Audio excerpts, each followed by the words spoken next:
Nanjana Shalakaya Chaksurunmilitan Yena Tasmai Shri Gurave Namaha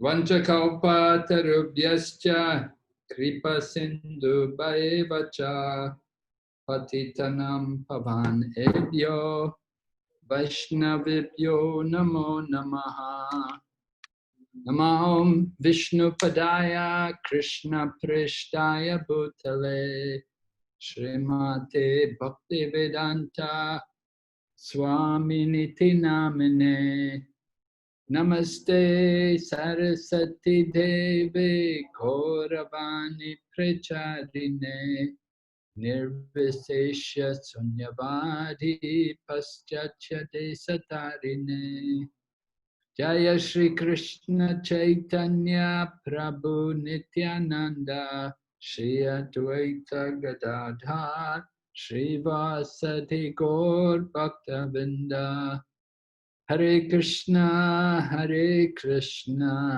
Krishna Krishna Hare Hare Hare Rama Rama Rama Hare Hare. So welcome everyone to our Śrī Īśopaniṣad class.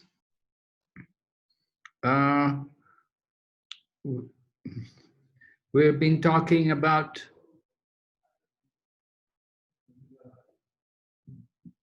the section which is entitled The Absolute and the Relative. Absolute and relative, right? Absolute knowledge and relative knowledge. We were dealing with mantras 9, 10, and we're going to go on to 11 today. So mantra 9, 10, and 11, they're describing about the absolute and the relative in terms of knowledge. There's absolute knowledge and relative knowledge. Two kinds of knowledge. Remember? What are the two kinds of knowledge? Someone knows?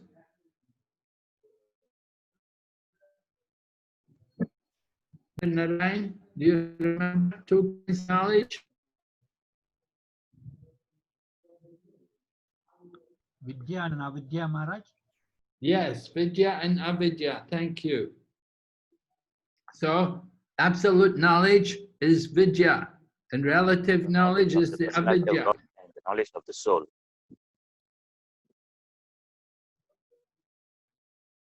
Hare Krishna.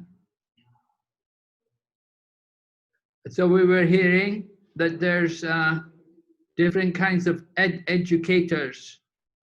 Some people, they pose themselves as educators, but they're actually doing more harm than good.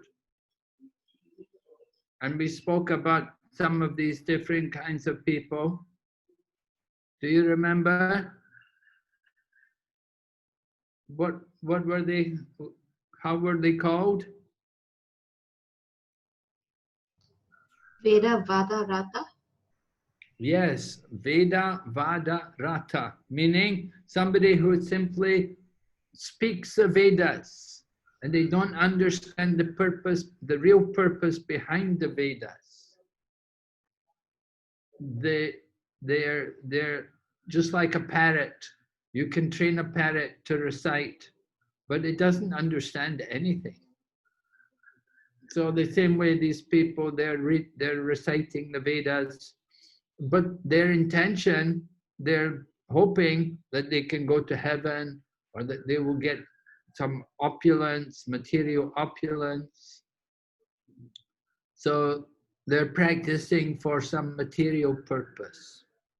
But the whole purpose of the Vedas is to actually get us beyond birth and death. But these Veda Rata, they don't know that. So they're like that. So then there's some other classes of people who are also miseducators, who they don't actually understand the real knowledge, but they pose like they're knowledgeable. They're called, anybody remember? Maya, Jnana. Maya, Aparita Jnana. Meaning, who knows the meaning? Maya, Aparita Jnana? Knowledge stolen by illusion. Knowledge stolen by illusion. Yes. No, one whose knowledge is stolen by illusion. They're mentioned also in the Bhagavad Gita. Krishna describes there are 4 kinds of people who never surrender to him. So one kind of people, one group of people who never surrender to him are these Maya Aparita Jnanas. Their knowledge is stolen by illusion. They think they know. They think they understand the scriptures. And they sometimes even think that they're God. And they will elect somebody to be their acharya, but they don't have any knowledge actually. They don't really know that what is the proper standard or purpose of religious principles. Their knowledge is just covered by illusion, ignorance. There's a 3rd class of people also mentioned. Prabhupada mentions them very briefly. He simply says the demoniac atheistic person is also like this. Or the atheist who are demoniac. So they also, you know, they make their propaganda that there's no God and that you can do anything you like. Nobody's going to, you're not going to suffer. There are no laws. There are no, you know, they make propaganda like that. That everything is just, the world is just simply created for sense gratification, and it has no other purpose than lust, right? So like that, Krishna describes the demonic mentality in the Bhagavad Gita. You can read in the 16th chapter how the demons think like this. Okay, so we heard there's different kinds of educators, and we heard that the result of cultivating knowledge is different from the result of cultivating avidya. You cultivate vidya, you get one result. You cultivate avidya, you get a different result. So if we want to cultivate vidya, who do we have to hear it from? How do we get vidya? Cultivate real knowledge by, what's the process? By spiritual master. Acharyas. By hearing Guru Maharaj. By hearing from who? Dhira. What was it? Dhira, yeah, by hearing from a person who is dhira. Dhira meaning, what does the word dhira mean? From the disciplic succession. Not exact. What's the word dhira mean? The meaning of the word dhira means? Not disturbed by material illusion. Not disturbed by material illusion. Yes, so not disturbed by illusions of the material world. So one wants to cultivate real knowledge, they should hear from the dhira. That's the process. And what you can see, we showed also 18 items of cultivating real knowledge. You see the process of knowledge is that the result will be that one develops good character. That is important to understand, that if one is actually cultivating real knowledge, he will develop good character. So we see that when people go to the mundane educational institutes, it has the opposite effect. They cultivate bad character, they get bad qualities. They go to a university or college and they simply associate with the opposite sex, and they have free sex, and they take drugs, and they drink, and they do all kinds of sinful activities. So that just leads to the degradation in the character of people. But real education is meant to improve their character and to help them to develop good character. It's important for us to understand what is the real purpose of education.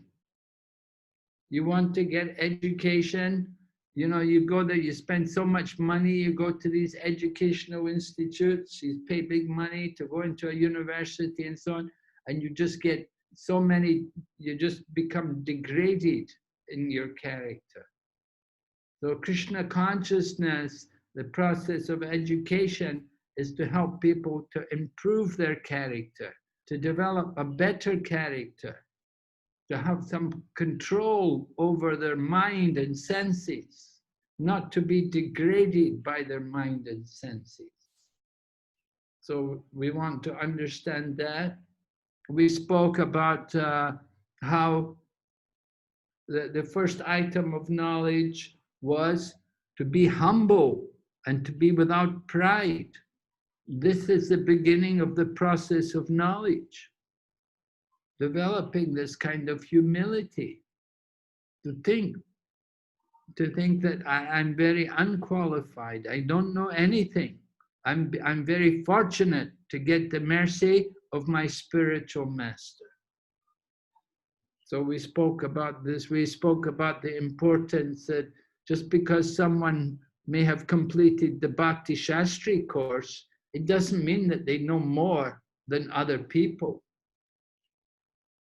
We have to look at the character and we have to see how much you're applying the principles of Krishna consciousness.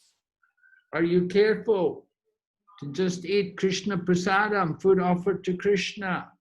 Are you faithfully chanting the holy name every day? Are you attracted to hear about Krishna?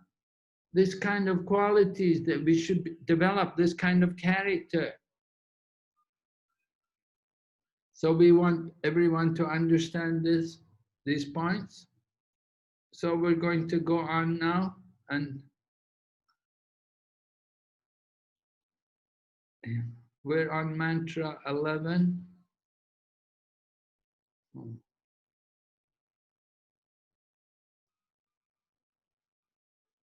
Okay, who's going to chant for us tonight? Let me see who's here.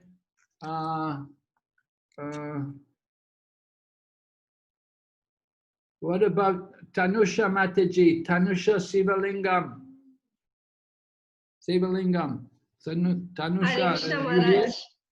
Yes, can you chant the Sanskrit mantra here? No? Yes, Maharaj, I'll try. Okay, please. Vidyam cha yas. Vidyam cha yas. Tad vedo bayam saha. Tad vedo bayam Saha. Avidyaya mrityum tirtva. avidyaya Vidyaya mritam asnute. vidyayam ritam ashnute. Yes, good. And okay, Narayan, you chant.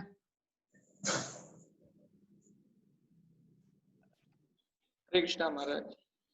Vidyam cha yas tad vedo bayam. No, one line at a time, one line at a time.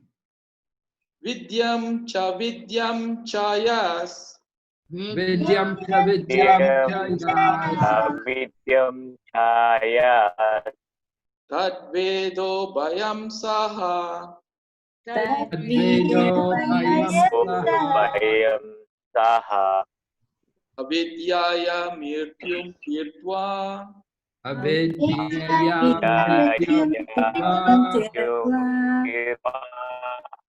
Vidyayam rutam asnute. vidyayam ashnate. Okay, Tanusha, go ahead, read the translation. Only one who can learn the process of science and that of transcendental knowledge side by side can transcend the influence of repeated birth and death and enjoy the full blessing of immortality.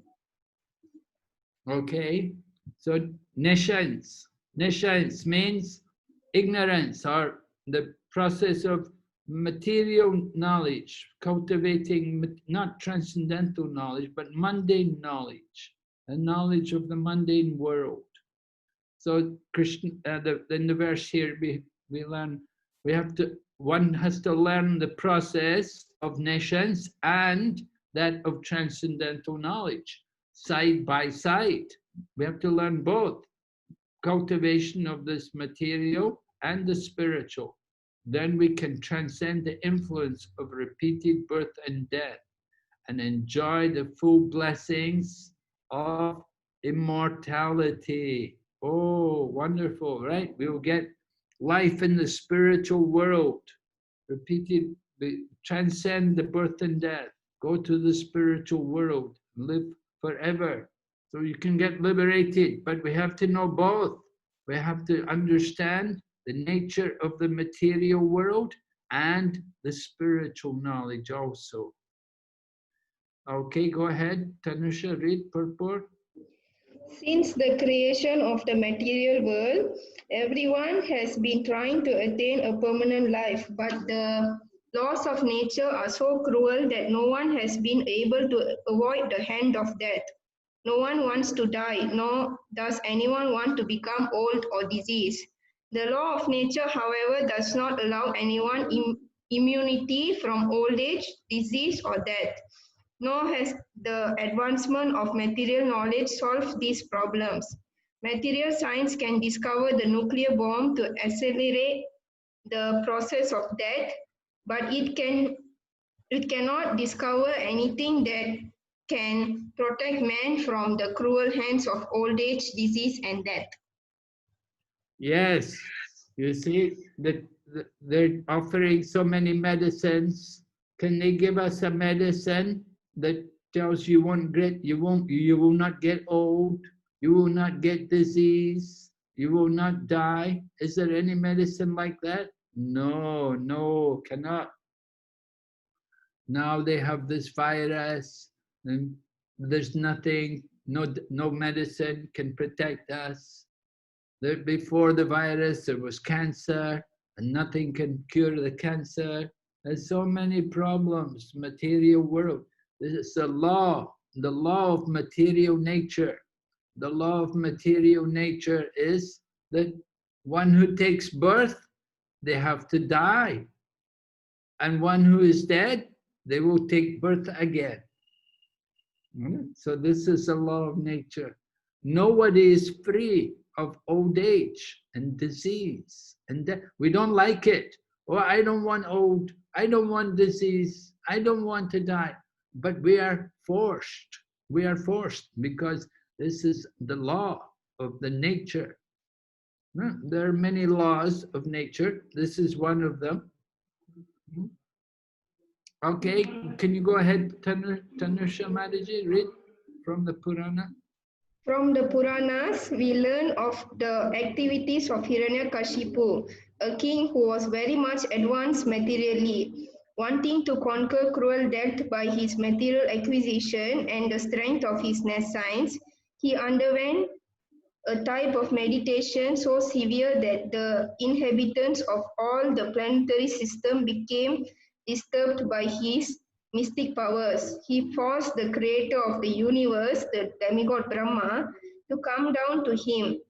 He then asked Brahma for the benediction of becoming Amara, by which one does not die. Brahma said that he could not award the benediction because even he, the material creator who rules all planets, is not Amara. As confirmed in the Bhagavad Gita, chapter 8, text 17, Brahma lives a long time, but that does not mean he is immortal. Okay, so Prabhupada is beginning to tell us about this demon, Hiranyakashipu, how he wants to live, he doesn't want to die. He wants to avoid death, and he did a lot of austerity, and he did meditation, and he worshipped Brahma, to get the benediction. But Brahma said, I can't give you that. Why not? Why could Brahma not give him that benediction?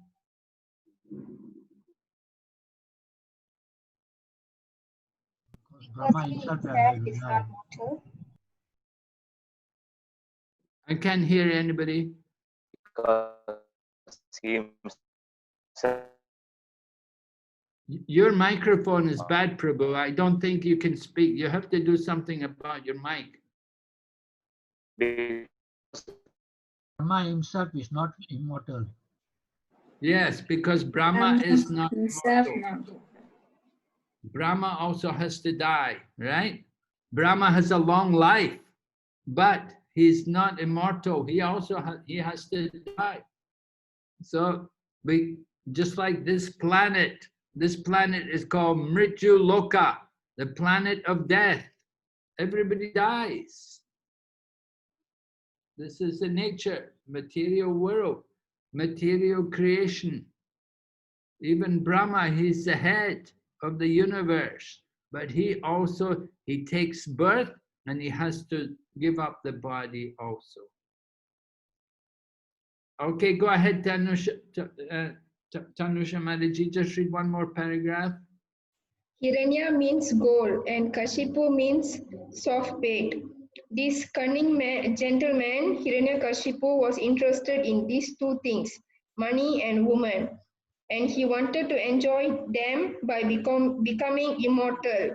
He asked from Brahma many benedictions in hopes of indirectly fulfilling his desires to become immortal. Since Brahma told him that he could not grant the gift of immortality, Hiranyakashipu requested that he not be killed by any man, animal, or god, or any other living being within the 8,400,000 species. He also asked that he not die on land, in the air or water, or by any weapon. In this way, Hiranyakashipu foolishly thought these guarantees would save him from death.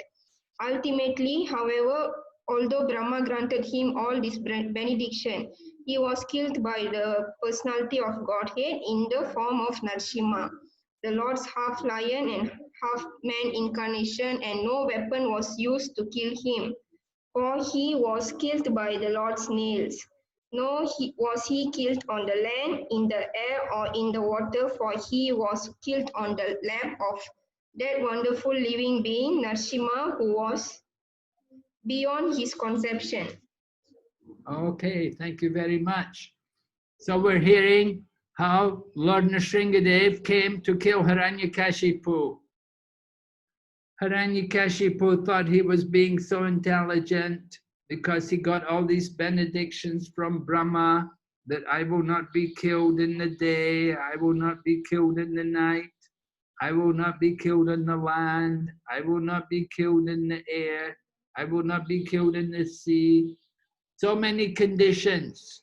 And Hiranyakashipu was thinking in this way, he would live forever. Nobody could kill him. But Lord Nrsingadev came. And Lord Nrsingadev, he killed him.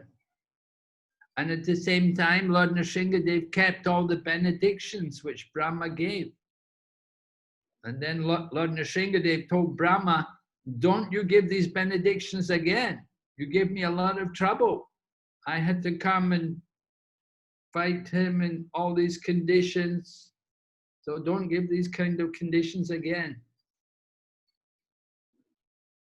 So you can see this is the nature of materialistic people.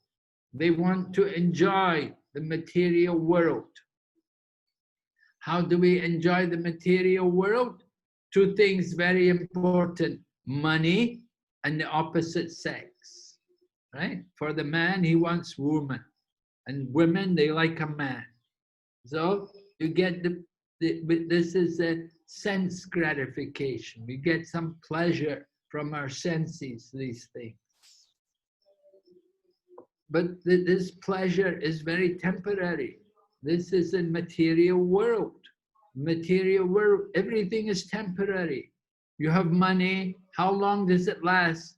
And the money becomes less and less value. every year the money degrades, everything becomes more expensive, the money has less value, and you have the male companion, you have the nice man or you have the nice woman. How long can we be together?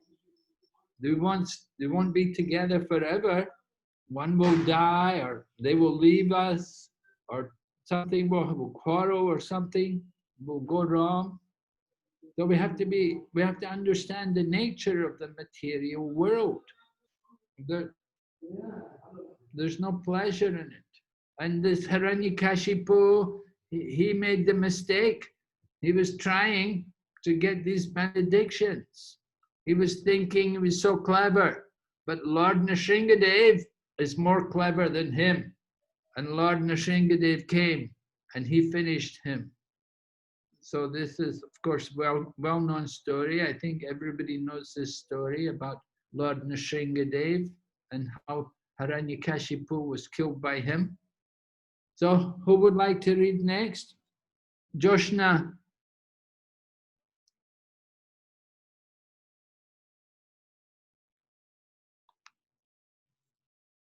Or Jolin. Huh? Jolin, Mataji.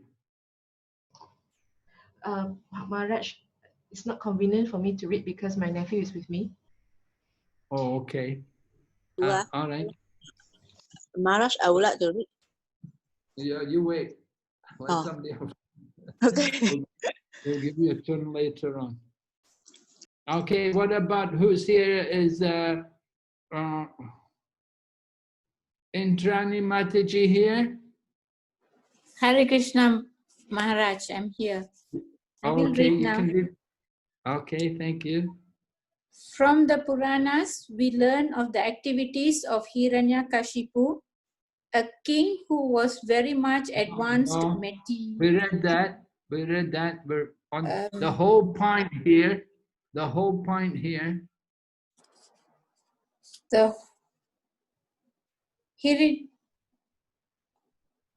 Maharaj, Hiranya means gold. No, we read that. Right. The whole point here is that even Hiranyakashipu, the most powerful of materialists, could not become deathless by his various plans. What then can be accomplished by the tiny Hiranyakashipus of today, whose plans are throttled from moment to moment? Śrī Īśopaniṣad. Okay, so let me just comment on this. You see, Prabhupada is explaining about this story that this Hiranyakashipu, he was a very powerful materialist, very, very powerful, but he was defeated. He also had to die.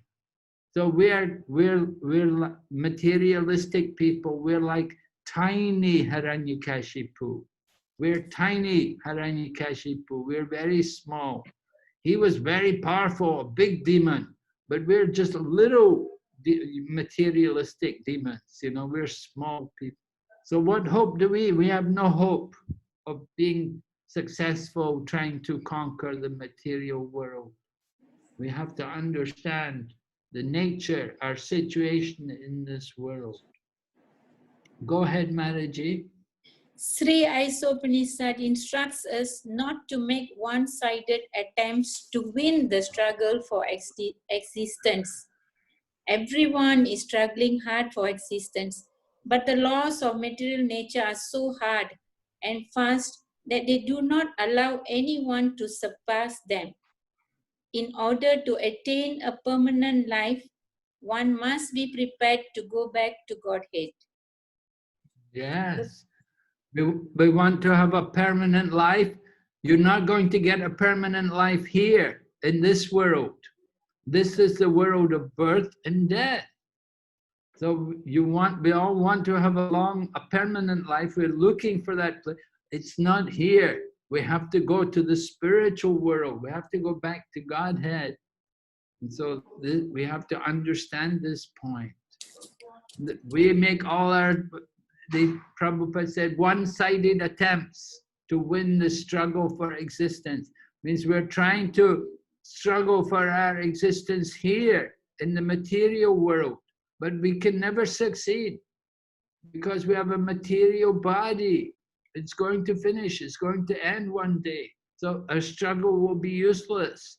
We should struggle to go back to Godhead for that purpose. That's what we should struggle for. Okay, go ahead, Maharaji. The process by which one goes back to Godhead is a different branch of knowledge, and it has to be learned from revealed Vedic scriptures such as the Upanishads, Vedanta Sutra, Bhagavad Gita, and Srimad Bhagavatam.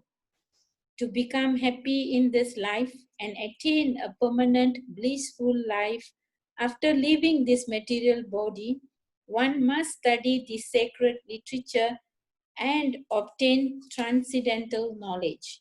The conditioned living being has forgotten this eternal relationship with God and has mistakenly accepted the temporary place of his birth as all in all. The Lord has kindly delivered the above mentioned scriptures in India and other scriptures in other countries to remind the forgetful human being that his home is not here in this material world. The living being is a spiritual entity and he can be happy only by returning to his spiritual home. Thank you, Mataji. Yes, we have to understand this point. We're thinking, I have my home here in Malaysia, but this is not our real home. This is only the home of the body, right? But we have our spiritual home, and we should want to go there. And the process to go there is studying. You have to study these Vedic scriptures, just like we're studying Śrī Īśopaniṣad. And after, you're going to study also Bhagavad Gita. So like this, you get information about how to go there, how to go to the spiritual world. We have to cultivate transcendental knowledge. So this is all part of the process to go back to Godhead. Spiritual education. We have to get the guidance from the spiritual teachers, to study the scriptures. But Prabhupada said there are scriptures in different countries, different scriptures, right? Just like the Christian people, they have their Bible, and the Muslim people, they have their Quran, and then there's other religions also. You have Taoism, you have Buddhism, they all have their different scriptures, and they're all teaching that we have a home. There's another place to go. That there's a real home, the spiritual home, eternal home. So this is the process to get spiritual knowledge. We have to hear from the scriptures. Okay, we'll go ahead. Who's going to read next for us?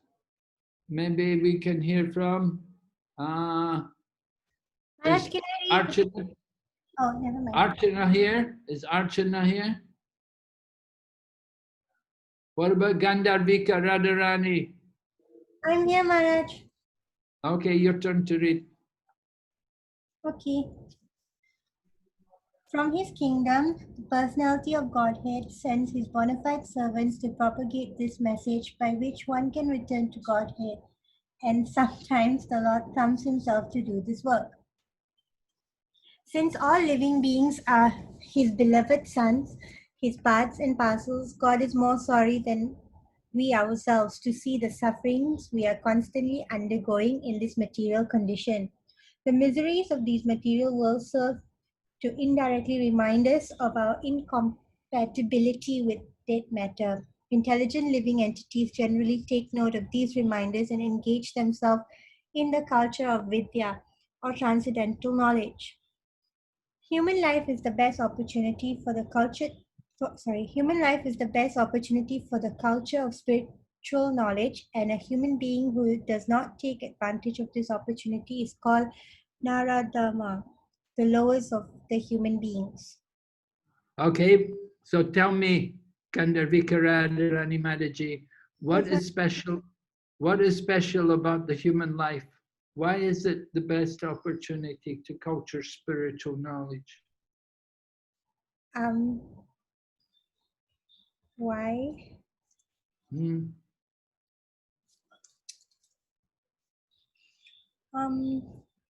Because I don't know, Maharaj. Intelligent living entities generally take note of reminders and engage in suffering. Because we're able to think. Well, other forms of life, they also think, you know. That's true. Yeah, the animals also think.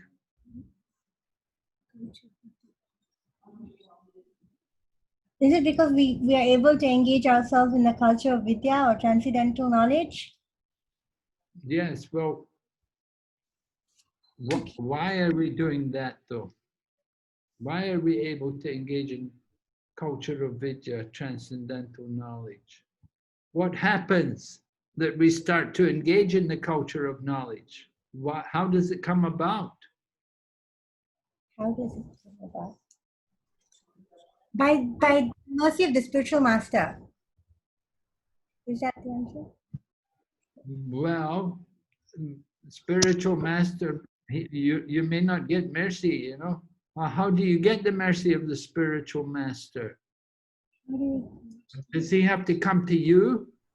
No, I approach him submissively.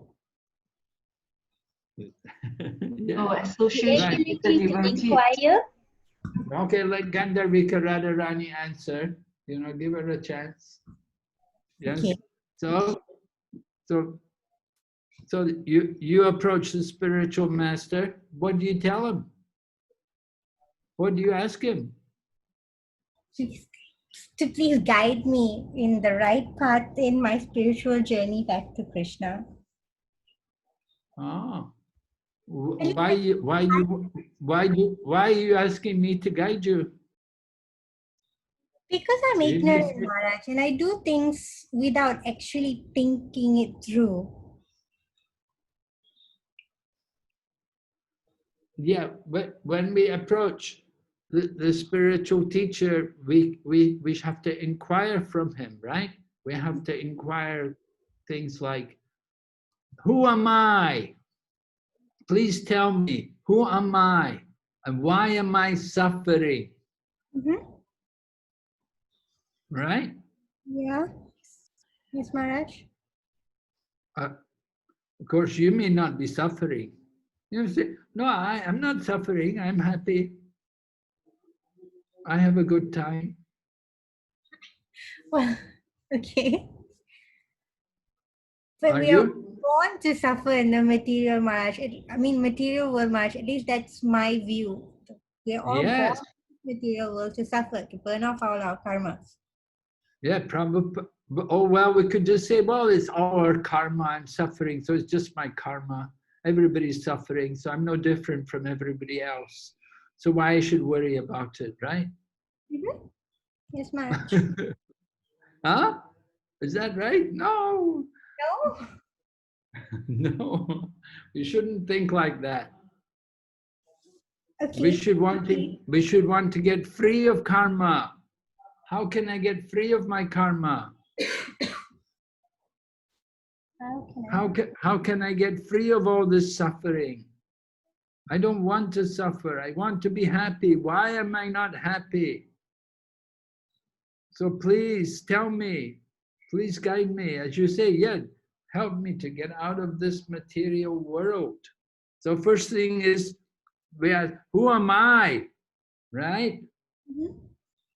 Because you're in the woman's body, you know, you have a woman's body, you have to take care of your body, you decorate your body, put on your makeup every day, look nice and everything, dress nice.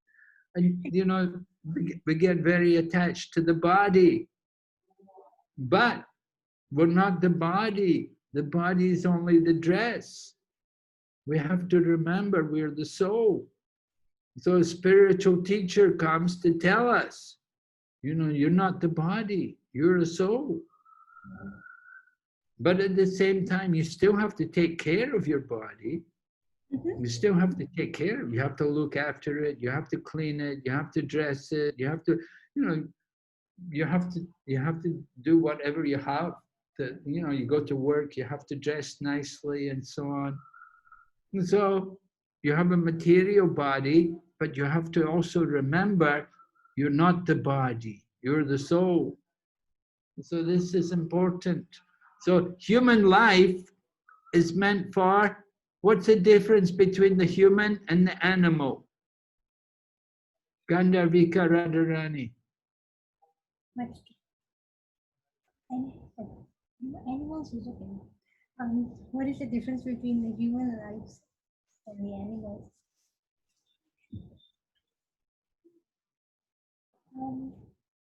The ability. The animals also eat, and you also eat. Yes. The animals sleep. You also sleep.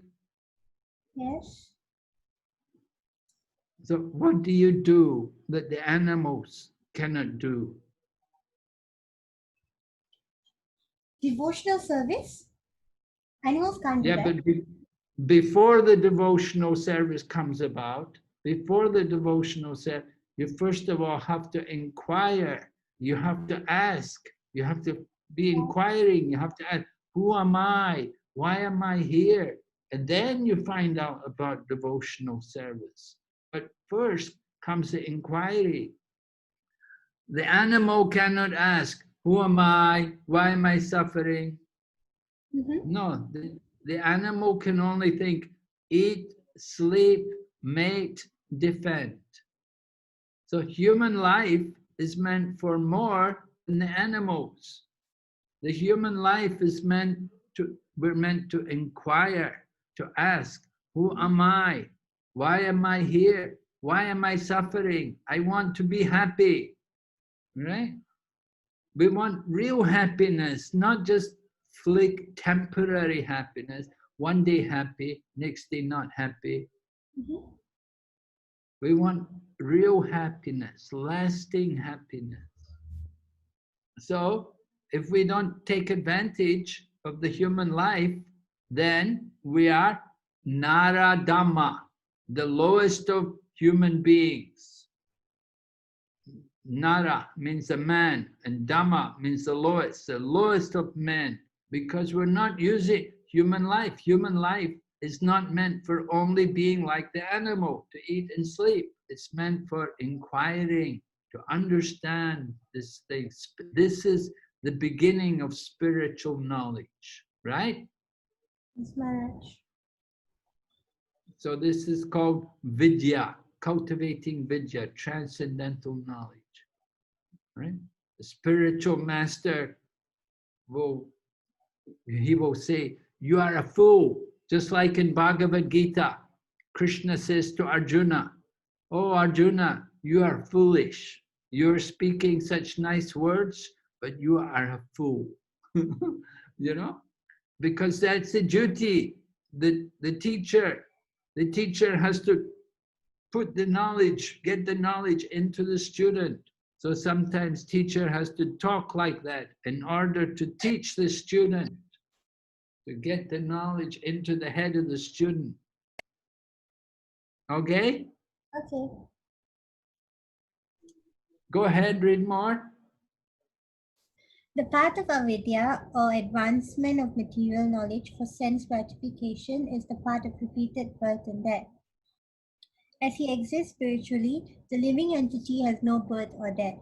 Birth and death apply to the outward covering of the spirit soul, the body. Death is compared to taking off, and birth is to the putting on of outward garments.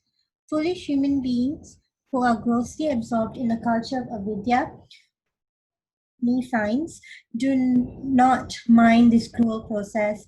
Enamored with the beauty of the illusory energy, they undergo the same miseries repeatedly and do not learn any lessons from the laws of nature. Okay, so what is the path of avidya about? What's happening? What do people do? What are their activities in the path of avidya? Repeated birth and death. Yeah, why? What is their activities? What are they doing? Huh? Sense gratification, Maharaj. Yeah, what is their sense gratification? How do they get that sense gratification? What do they do? I don't know, Maharaj. You don't know how they get sense gratification? You do know. I do know. Yeah, you know. What do they do? How does the dog get sense gratification? What does he do? Sleeps and eats and barks at other things. Yeah, he eats. So that's sense gratification. That's one thing they do. What else do they do for sense gratification? Yeah, he barks at the other dog. Mm-hmm.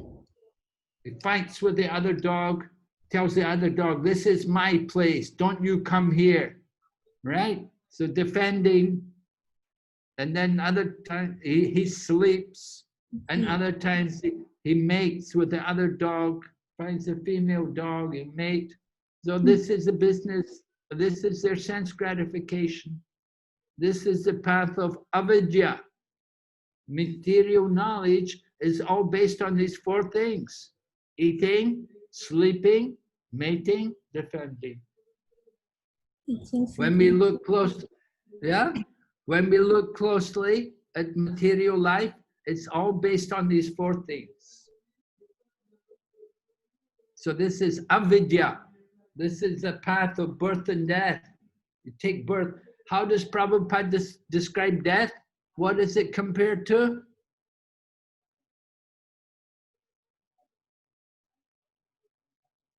What is death? What is happening?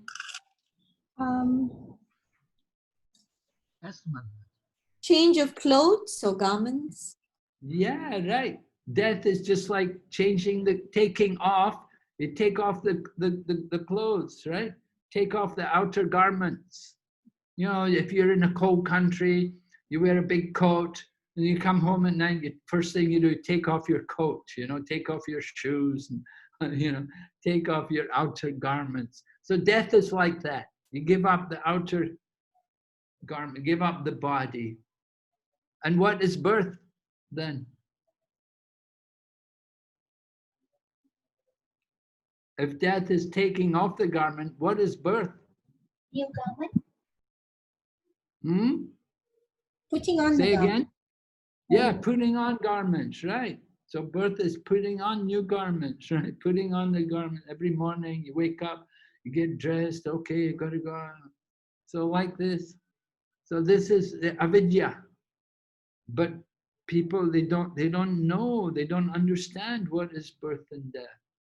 Foolish people, they're absorbed in the culture of avidya. They do not mind the cruel process. We don't notice how much trouble we're going through. Why? Why? Because the material energy looks so nice. You know, the bright lights and the signs and everything, it all looks so attractive. Just like when we drive in Malaysia, we see everywhere so many lights and big signs and everything, and it all looks so attractive. So like this, we forget about the miseries which are there in the material world. Go ahead, read a bit more. Therefore, the culture of Vidya, or transcendental knowledge, is essential for the human being. Sense enjoyment in the diseased material condition must be restricted as far as possible. Unrestricted sense enjoyment in this bodily condition is the path of ignorance and death. The living entities are not without spiritual senses. Every living being in his original spiritual form has all the senses, which are now materially manifested, being covered by the material body and mind. The activities of the material senses are coveted reflections of the activities of the original spiritual senses. In In his disease condition, the spirit soul engages in material activities under the material covering. Real sense enjoyment is possible only when the disease of materialism is removed. In our pure spiritual form, free from all material contamination, real enjoyment of these senses is possible. A patient must regain his health before he can truly enjoy sense pleasure. Again, thus the aim of human life should not be to enjoy perverted sense enjoyment, but to cure the material disease. Aggravation of the material disease is no sign of knowledge, but a sign of avidya, ignorance. For good health, a person should not increase his fever from 105 degrees to 107 degrees, but should reduce his temperature to the normal 98.6. That should be the aim of human life. The modern trend of material civilization is to increase the temperature of the feverish material condition, which has reached the point of 107 degrees in the form of atomic energy. Meanwhile, the foolish politicians are carrying that at any moment the world may go to hell. That is the result of the advancement of material knowledge and the neglect of the most important part of life, the culture of spiritual knowledge. Śrī Īśopaniṣad herein warns that we must not follow this dangerous path leading to death. On the contrary, we must develop the culture of spiritual knowledge so that we may become completely free from the cruel hands of death. Okay, very good. So remember, Prabhupada said the culture of vidya is essential. We have to cultivate transcendental knowledge. But then he says also, sense enjoyment is a diseased material condition, right? So what is that sense enjoyment? Do you remember? Eating, sleeping, mating, defending. Right, that's right. This is it. Now, obviously, we cannot stop these things completely. Huh? Yes. We're not going to stop eating and sleeping. And we want to also have children and things like that. You know, we can't stop all these things. But we have to control them. We have to regulate them. Right? You agree? Yes, Maharaj.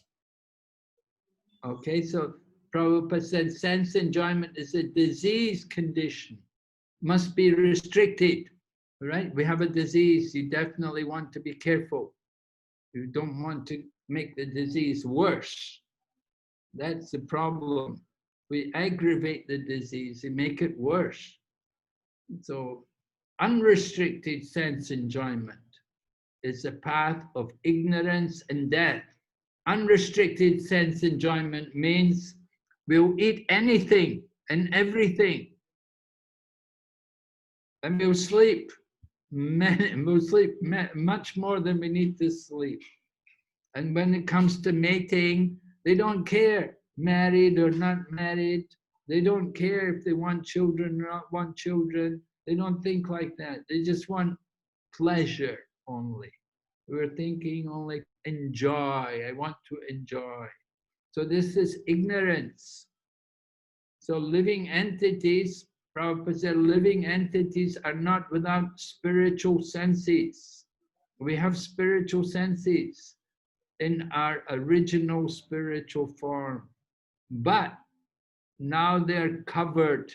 We have the material covering. Now materially manifested, covered by the material body and mind. So we have a spiritual body with spiritual senses, but it's covered by the material body. The activities of the material senses are the perverted reflection of the activities of our spiritual senses.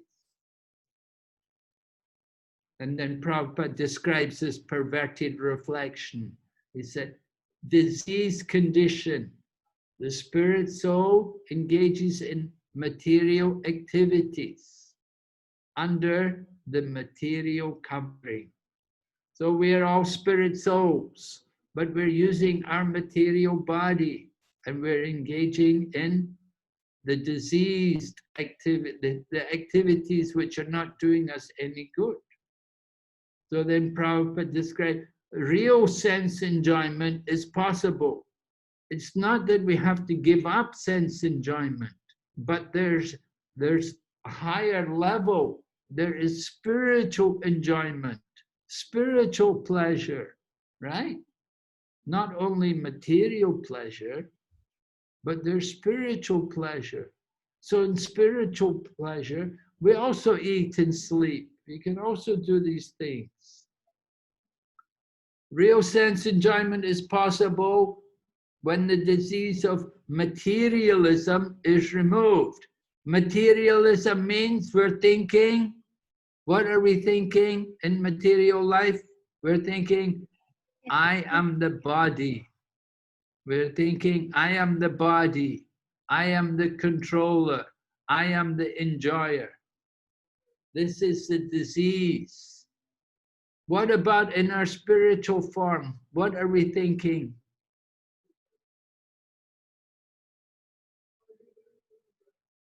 We are. I am the spirit soul.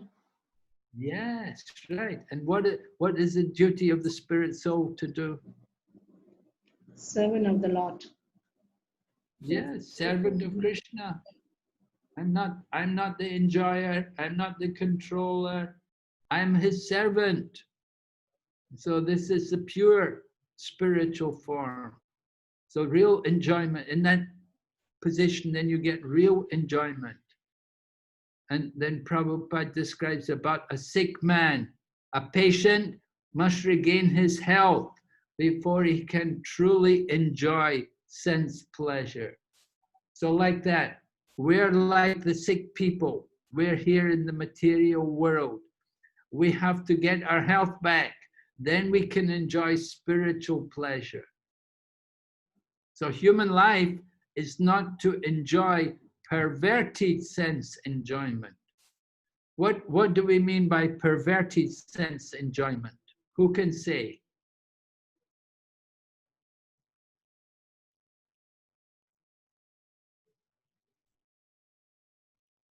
Kandarvika Radharani, do you know perverted sense enjoyment?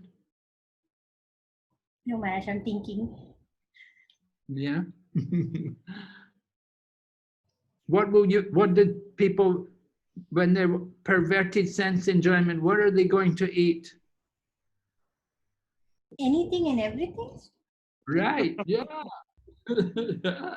They'll eat anything and everything, yeah.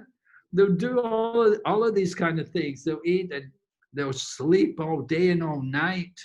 And they'll go to the prostitute, they'll go to, they'll do all these kind of things. This is their enjoyment. These things all go on. So this is a material disease. Aggravation to make the disease worse is no sign of knowledge, but a sign of avidya. We have a disease and we make the disease worse. So that's ignorance. For good health, person should not increase the temperature. If he has a temperature of 105, he doesn't want to make it 107. He wants to reduce the temperature. Natural bodily temperature, 98.6. But if you have a temperature of 105 and you increase the temperature, that is very dangerous. So Prabhupada said this is the trend in the modern world, material civilization. They want to increase the temperature. We already have a fever, right? We have a fever. Fever means we have a strong desire for sense gratification. We have a lot of desires in our mind to enjoy material world, and we want to enjoy more. That is increasing the fever. So then Prabhupada talks about politicians. Politicians are crying. They're crying that the world is going to hell. But why is it going to hell?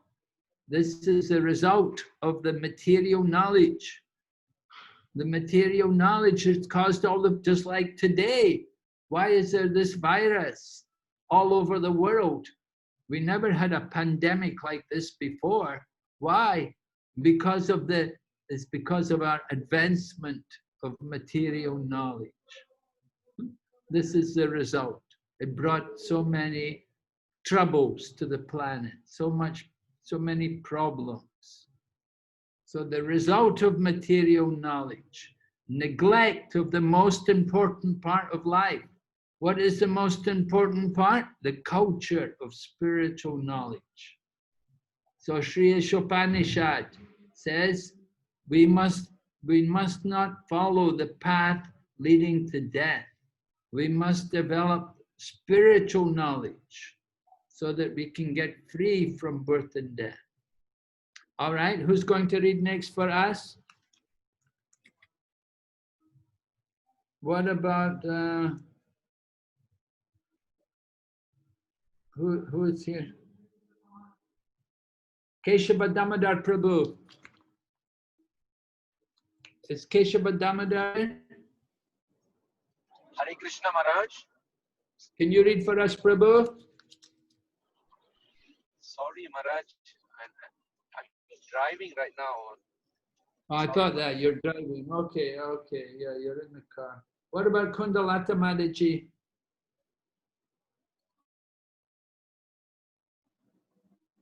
Krishna Maharaj. This does not mean all activities for the maintenance of the body should be stopped.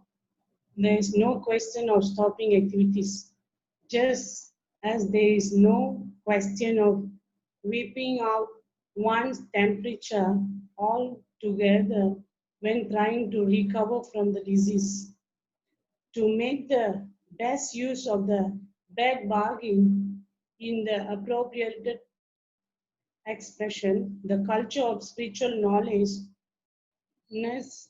necessitates the help of the body, the mind. Therefore, maintenance of the body and mind is required if we are to reach our goal.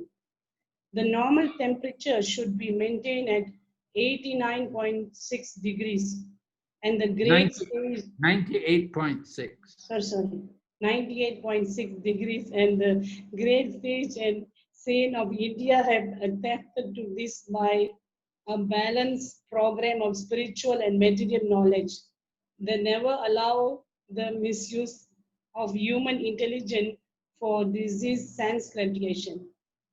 Thank you, very good. Okay, so Prabhupada's explaining here.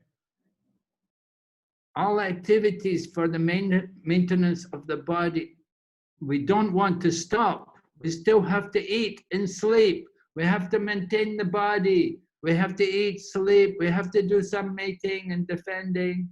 We can't stop these things. And Prabhupada gives an example. He said, just like somebody has a temperature, you don't want to make the temperature 0, right? If the doctor comes, oh, somebody's got a fever, call the doctor. And the doctor comes and he gives an injection and the patient dies. And then we say, we say to the doctor, oh, he's dead. But the doctor said, well, fever's gone. No more fever, right? Is that the good cure for the disease? You kill the person? No. What do you say? Obviously, no. We want to bring the person's temperature down to the healthy temperature, to the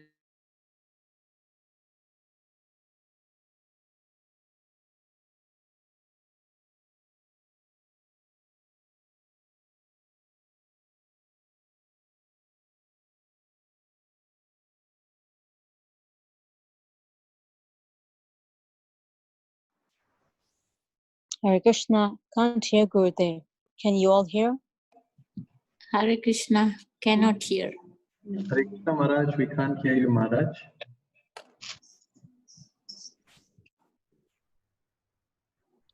Haribol, Gurudev. Hare Krishna dear devotees, I think Maharaj.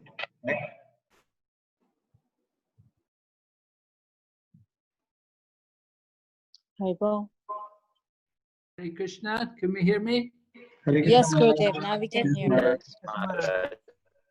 Yes. Okay, we're back again. Okay, very good. Let's see. So we're talking about this fever example. Important to understand. You don't want to make the temperature 0. You don't want to increase it. You want to bring it down to the healthy level. So then Prabhupada talks that there has to be a balanced program of spiritual and material knowledge.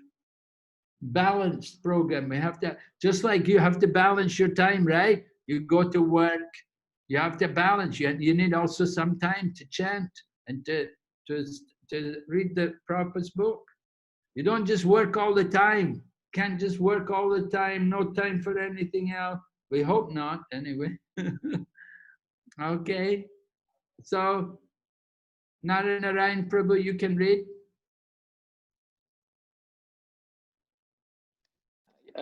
Yes, Maharaj. Human activities diseased by a tendency towards sense gratification have been regulated in the Vedas under the principle of salvation. This system employs religion, economic development, sense gratification, and salvation. But at the present moment, people have no interest in religion or salvation. They have only one aim in life, sense gratification. And in order to achieve this end, they make plans for economic development. Misguided men think that religion should be maintained because it contributes to economic development, which is required for sense gratification. Thus, in order to guarantee further sense gratification after death, in heaven, there is some system of religious observance. But this is not the purpose of religion. The path of religion is actually meant for self-realization, and economic development is required just to maintain the body in a sound, healthy condition.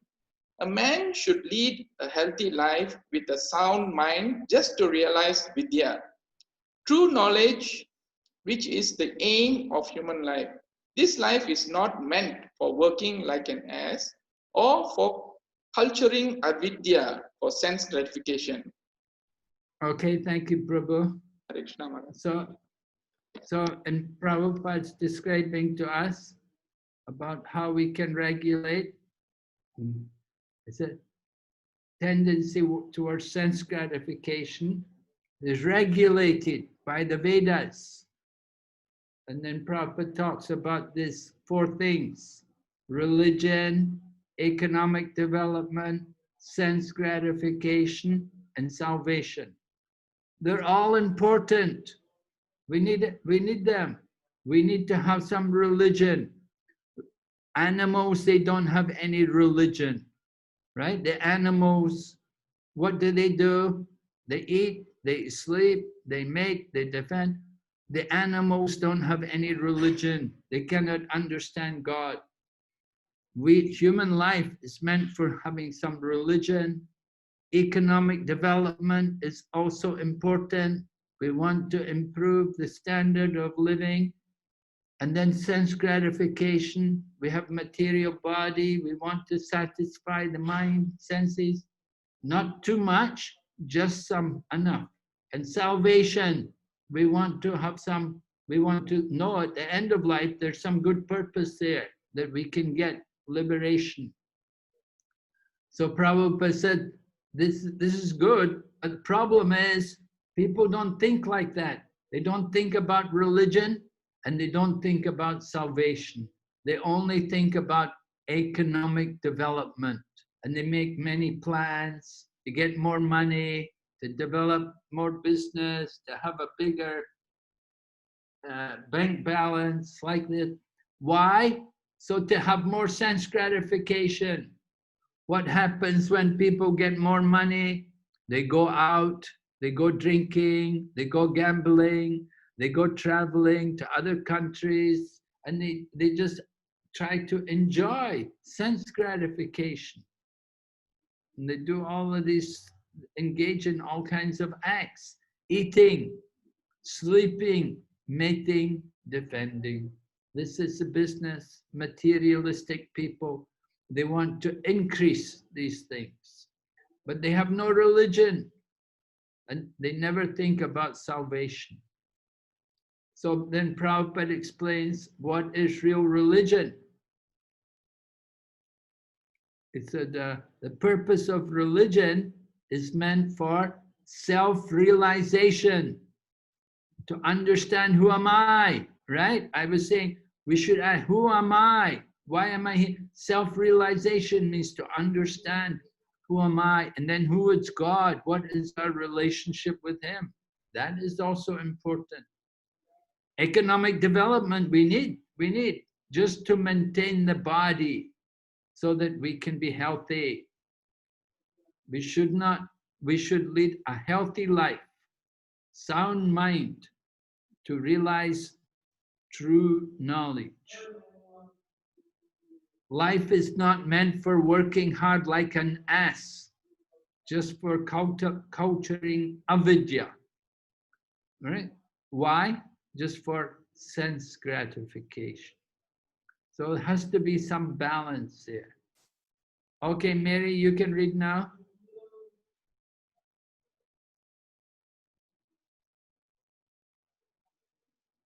Mary? Yes, Maharaj. The path of Vidya is most perfectly presented in Srimad Bhagavatam, which directs a human being to utilize his life to inquire into the absolute truth. The absolute truth is realized step by step as Brahman, Paraatma, and finally Bhagavan, the personality of Godhead. The absolute truth is realized by the broad-minded man who has attained knowledge and detachment by following the 18 principles of Bhagavad Gita described in the purport to Mantra 10. The central purpose of these 18 principles is the attainment of transcendental devotional service to the personality of Godhead. Therefore, all classes of men are encouraged to learn the art of devotional service to the Lord. Okay, so Prabhupada is explaining here to us about the culture of Vidya and the culture of avidya. It says this culture of avidya means to understand the absolute truth. And he said three phases, there are three phases of the absolute truth: Brahman, Paramatma, and Bhagavan, step by step. And then he says also, absolute truth is realized by people who have followed 18 principles. We read about yesterday the 18 principles, right? Remember what was the most important one? Who remembers the most important one of the 18 principles? Mary, do you remember? Number 16 is the most important one. What was it? Number 16. You're going to read it for me. You don't remember. Yeah, I forgot. I know it's number 16. I forgot, Maharaj. Yeah. Okay. Anyway, the most important one was to become a pure devotee and to engage in loving service to the Supreme Personality of Godhead. Yes, yes, that's the most important one, right? Yes. And Prabhupada says you follow these 18 principles, then it will help us to cultivate, we will develop knowledge and detachment. These two things, knowledge and detachment. Detachment from sense gratification. We get very attached to material pleasures, material life. We have to become a little detached, and we have to cultivate knowledge. So we do that, you follow these 18 principles, and you become a devotee, and naturally will develop knowledge and detachment. Okay, go ahead, Mary.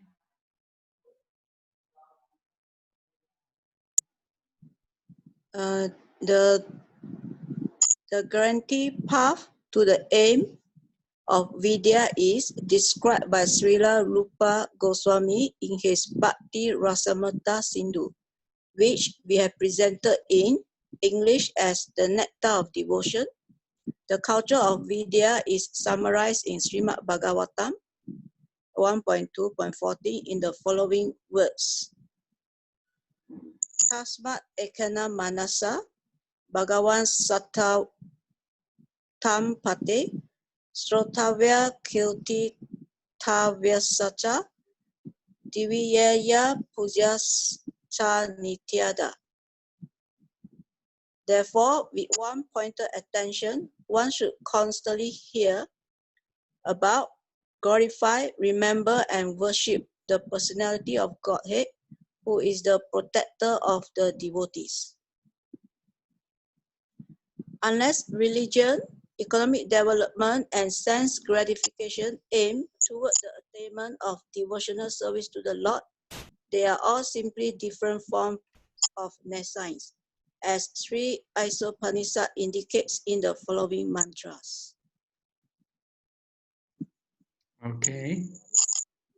So, religion, economic development, and sense gratification, if they're not concerned with devotional service, then it's just a waste of time. It's just sense gratification. So it's described as nescience, avidya.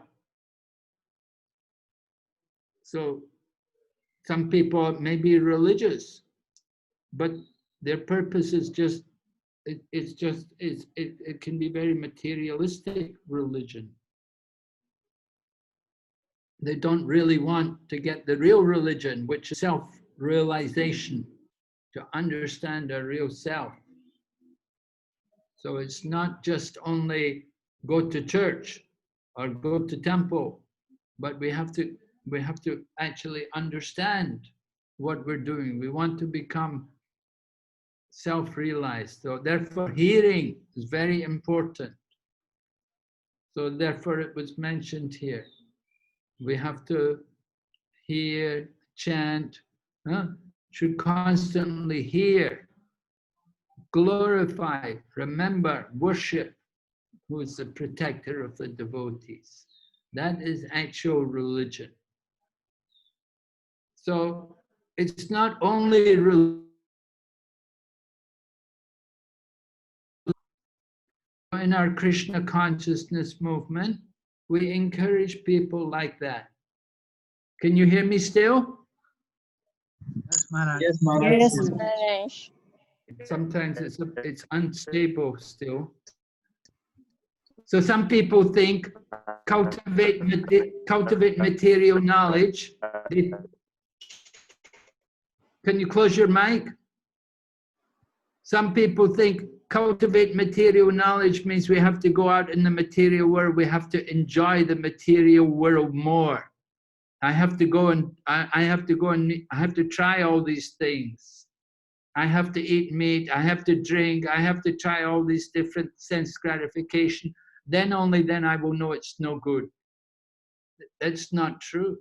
You don't need to experience. You don't need to try these things. But we do need to learn. We need to, just like we tell people, don't steal. If you steal, then you'll get in trouble. Just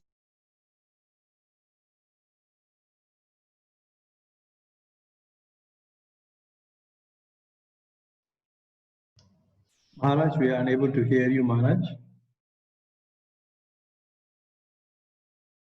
Hare Krishna, Maharaj.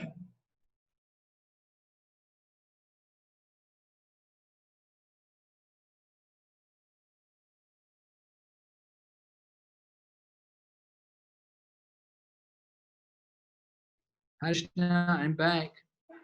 Thank you, Maharaj. Can you hear me okay? Yes, Maharaj. Yes, Maharaj. Okay. Describing how some people think to cultivate avidya means we have to enjoy sense gratification. We have to go out and do all the bad things. Then that way we cultivate avidya. That's not how we cultivate avidya. We have to hear. We have to hear about what's the danger of avidya. All right? If the person steals, they get put in jail. And if they steal again and again, they go back to jail again and again. They never learn not to steal. But the intelligent person, he hears, do not steal, and he doesn't steal. So he never goes to jail because he knows you get punished, you get react. So the same way, we cultivate knowledge of avidya by hearing.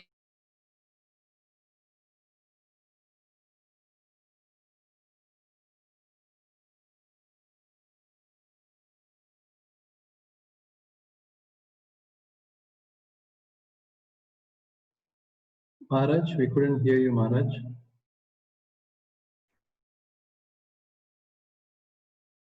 Hare Krishna, Maharaj.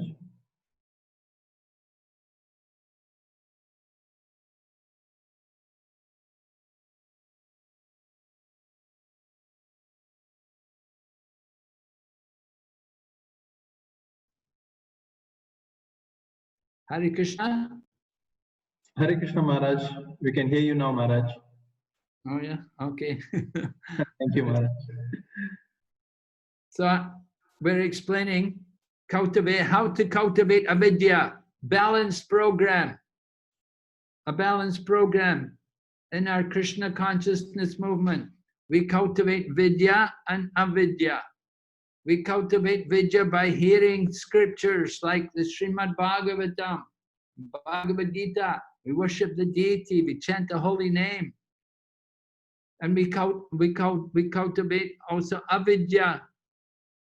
We have to cultivate avidya to maintain the body. We work, we have a job, right? You can maintain, but we have a balance. Some time for work, some time for come to temple, some time to chant. We eat, but we eat Krishna prasadam.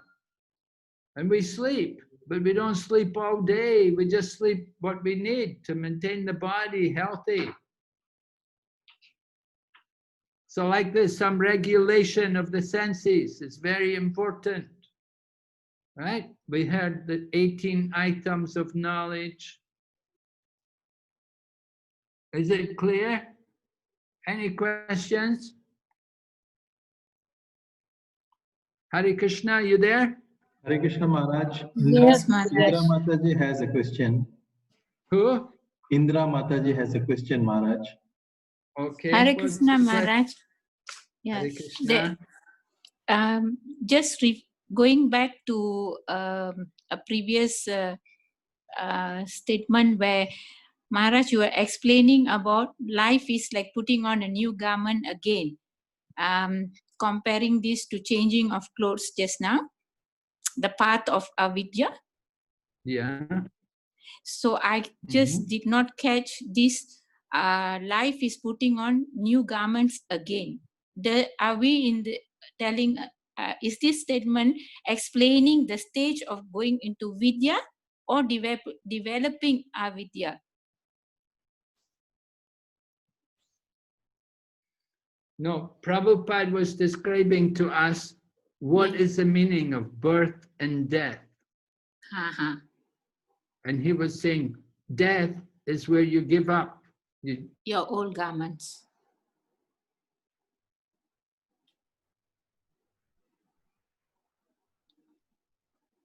I cannot hear Maharaj.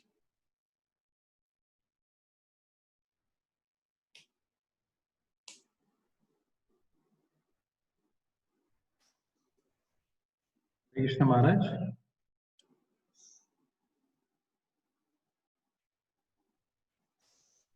Hare Krishna, Maharaj. Hare Krishna. Welcome back, Maharaj. Hare Krishna. So the this knowledge of birth and death, that is also vidya, understanding the nature of birth and death. That can also be considered transcendental knowledge because we understand the nature of the soul. But it can also be understood to be vidya because we're understanding the nature of the material world. That in the material world there is birth and death. So, can you hear me, Intra Mataji? Hare Krishna. Hare Krishna. Are you able to hear? Yes, we can hear you, Maharaj. Gurudev, we can hear Gurudev. Okay, thank you. Hare Krishna Maharaj, I heard that. Thank you so much. So we have to understand transcendental knowledge. It has to be awakened by hearing. At the same time, we have to hear about the nature of the material world. That in the material world, there is birth and death. It's there for everyone. Yes, ma'am. We said eating and sleeping, mating and defending is there. We don't need to stop, but we need to purify these activities. We need to purify them. We need to control them. Don't just eat anything. The animals, they're regulated. They know what is their food. But human being, we eat everything. Thank you, Maharaj. So human life is meant for cultivating some knowledge, some control of the mind and senses. Follow the principles mentioned in the other mantra yesterday, those principles, controlling the senses, controlling the mind, being humble, so many things.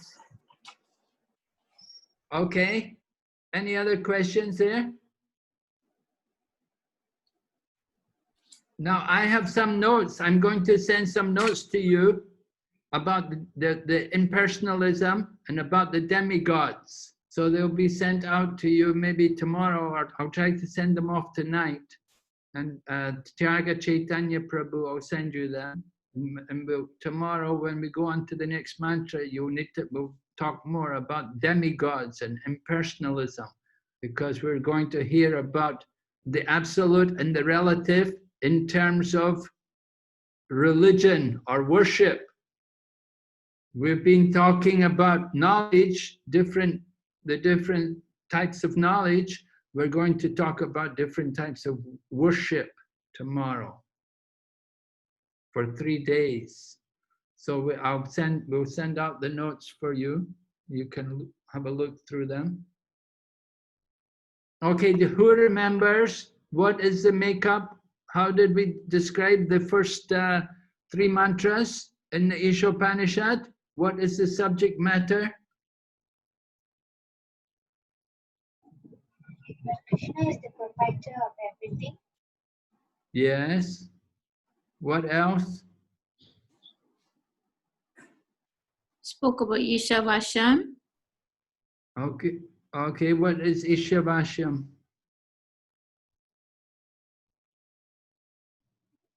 Take only your quota. Take only your quota, right. And if you take more than your quota, what happens?